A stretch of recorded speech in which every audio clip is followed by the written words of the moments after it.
Hello friends, welcome back to my channel. ఈరోజు మన ఛానల్లో కేవలం కప్పు జొన్న పిండితో అప్పటికప్పుడు నిమిషాల్లో అయిపోయే ఈ బ్రేక్ఫాస్ట్ని ప్రిపేర్ చేయండి. చాలా ఇష్టంగా తింటారు. చట్నీతో పని లేకుండా అప్పటికప్పుడు క్విక్గా చేసేయచ్చండి. అంతేకాకుండా చాలా హెల్దీ అండి. డైట్ చేసేవాళ్ళు, వెయిట్ లాస్ కోసం ట్రై చేసే వాళ్ళకి ఇది ఒక బెస్ట్ రెసిపీ అని చెప్పచ్చండి. చాలా టేస్టీగా ఉంటుంది. ప్రిపరేషన్ కూడా చాలా ఈజీ అండి. మరి ఈ జొన్న పిండే దోశని ఎలా ప్రిపేర్ చేసుకోవాలో ఈ వీడియోలో చూసేద్దామండి. అంతకంటే ముందుగా ఛానల్ని ఫస్ట్ టైం వాచ్ చేస్తున్న వాళ్ళు ప్లీజ్ ఛానల్కి సబ్స్క్రైబ్ చేసుకోండి. ఇక వీడియోలోకి అయితే వెళ్ళిపోదామండి. దానికోసం నేను ఇక్కడ స్టవ్ వెలిగించి ఒక పాన్ పెట్టుకుంటున్నాను. ప్యాన్లోకి 1 టేబుల్ స్పూన్ వరకు ఆయిల్ వేసుకున్నానండి.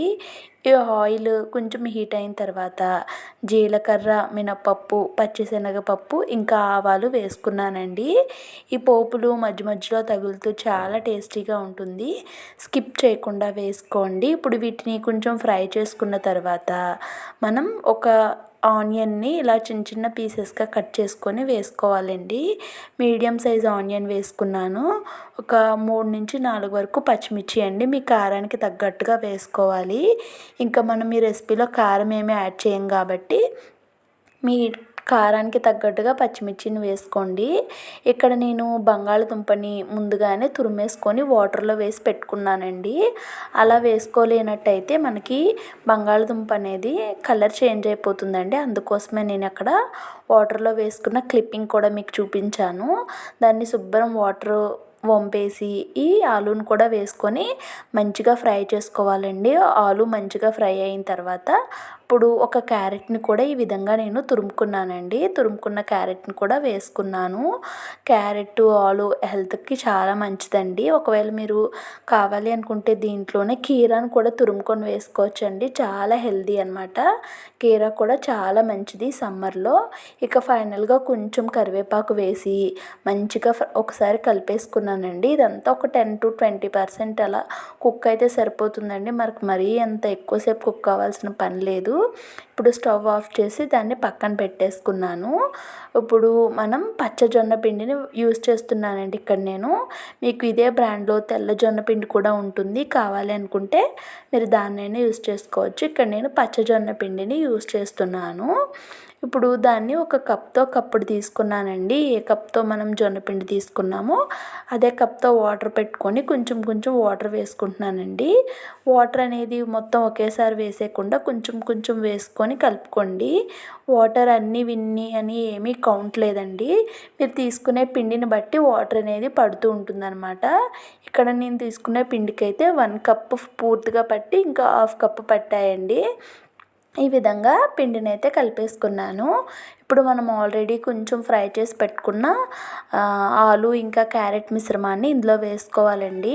10-20% మాత్రమే కుక్ చేసుకోవాలండి. జస్ట్ ఆయిల్లో అలా ఫ్రై చేసుకుంటే మనకి లైట్గా ఫ్రై అవ్వి ఫ్లేవర్ అనేది చాలా బాగుంటుంది. ఇక మనం సాల్ట్ వేసుకోవాలండి. సాల్టు, ఇంకొంచెం జీలకర్ర అండ్ అలానే ఫ్రెష్ది కొత్తిమీర కూడా వేసుకున్నాను. మీరు ఇక్కడ కాదు అనుకుంటే ఫ్రై చేసుకునేటప్పుడు కూడా వేసుకోవచ్చు వీటిని. నేనైతే ఇక్కడ వేసుకున్నానండి. వేసుకొని ఇవన్నీ కలిసే విధంగా బాగా మిక్స్ చేసుకోవాలి. చూడండి, ఈ విధంగా పిండి అంతా కూడా బాగా మిక్స్ చేసేసుకున్నాను. మిక్స్ చేసుకున్న తర్వాత మీకు దోశ వేసుకోవడానికి వీలయ్యేటట్టుగా ఉంది కదండి కన్సిస్టెన్సీ. ఇక్కడ గరిటె అనేది చిన్నది ఉంది కాబట్టి నేను ఈ గరిటెని పక్కన పెట్టేసుకొని ఈ పెద్ద గరిటెని అయితే తీసుకున్నానండి.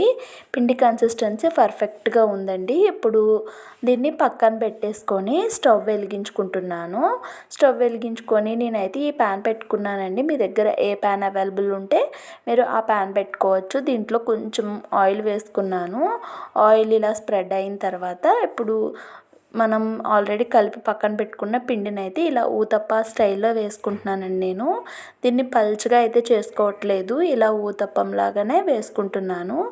ఇందులో మెయిన్ ఏంటంటే చాలామంది వంట సోడా యూస్ చేస్తున్నారండి. నేనైతే వంట సోడా లేకుండానే ఈ రెసిపీని ప్రిపేర్ చేశాను. చూడండి, బాగా కుక్ అయిన తర్వాత మూత పెట్టి కుక్ చేసుకున్నానండి. ఇలా మంచి కలర్ అయితే వస్తుంది.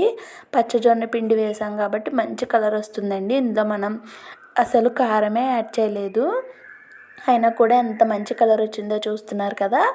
ఒక సైడ్ బాగా ఫ్రై అయిన తర్వాత ఇంకొక సైడ్కి టర్న్ చేసుకున్నానండి. చూడండి, చూస్తుంటేనే నోట్లోకి నీళ్లు ఊరిపోతున్నాయి, అంత మంచి కలర్తో చాలా బాగుంది కదా. ఇలా 2 సైడ్స్ మంచిగా కాల్చుకున్న తర్వాత దీన్ని పక్కకి ప్లేట్లోకి తీసేసుకుంటున్నానండి. ఇక్కడ మళ్ళీ సేమ్ ప్రాసెస్లో ఇంకొంచెం ఆయిల్ వేసుకొని మనం ఇందాక మిక్స్ చేసి పెట్టుకున్న పిండి ఉంది కదా, దీన్ని కూడా వేసేసుకుంటున్నానండి. వేసేసుకొని దీన్ని కూడా మూత పెట్టి ఒక 2 నిమిషాలు కుక్ చేసుకోవాలి. 2 నిమిషాల తర్వాత దీన్ని కూడా ఇందాక మనం ఎలా అయితే చేసుకున్నామో అలానే చేసుకుంటే సరిపోతుందండి. చాలా ఈజీగా ప్రిపేర్ చేసేసుకోవచ్చు, చాలా క్విక్గా అయిపోతుంది, హెల్త్కి కూడా చాలా మంచిదండి. ఒక్కసారి డెఫినెట్గా ఈ జొన్న పిండి దోశని ట్రై చేసి మీకు ఎలా అనిపించిందో కామెంట్స్లో షేర్ చేసుకోండి. అండ్ అలానే ఈ వీడియోని మీకు నచ్చితే మీ ఫ్రెండ్స్ అండ్ ఫ్యామిలీస్కి షేర్ చేసి వీడియోకి లైక్ చేసి ఛానల్ని సబ్స్క్రైబ్ చేసుకోండి. చాలా బాగుంటుందండి, డెఫినెట్గా ట్రై చేయండి.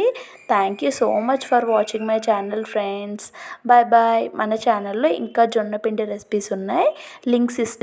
లింక్స్ అన్నీ కూడా డిస్క్రిప్షన్లో ప్రొవైడ్ చేస్తానండి. ఇంట్రెస్ట్ ఉన్న వాళ్ళు చూసేయండి.